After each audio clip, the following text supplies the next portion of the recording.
പറഞ്ഞത് പറഞ്ഞു, ഇനി പറയരുത്, ചെയ്തത് ചെയ്തു, ഇനി ചെയ്യരുത്, ഈ രീതിയിലുള്ള കാര്യങ്ങളെല്ലാം നമ്മൾ കഴിഞ്ഞ പ്രാവശ്യം പറഞ്ഞു. ഇനി അതുപോലെ തന്നെ മറ്റൊരു ഉപയോഗം കൂടെ നമുക്ക് പറയാം. പോയത് പോയി, ഇനി പോകരുത്. എങ്ങനെ പറയാം?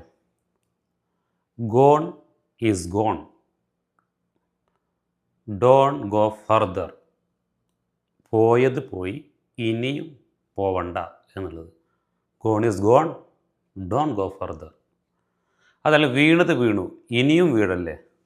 ഒരു കാര്യത്തിൽ പെട്ടുപോയി, അതിനുശേഷം ഇനിയും വീണ്ടും പോയിട്ട് പെടല്ലേ എന്നൊക്കെ പറയുന്നത് നമുക്ക് എന്ത് പറയാം?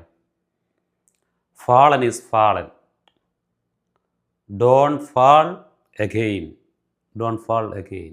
വീണ്ടും പോയിട്ട് വീഴാൻ നിൽക്കല്ലേ എന്നുള്ളത്. പെട്ടത് പെട്ടു, ഇനി പെടരുത് എന്നൊക്കെയുള്ള രീതിയിൽ ഇങ്ങനെ നമുക്ക് പറയാൻ പറ്റും.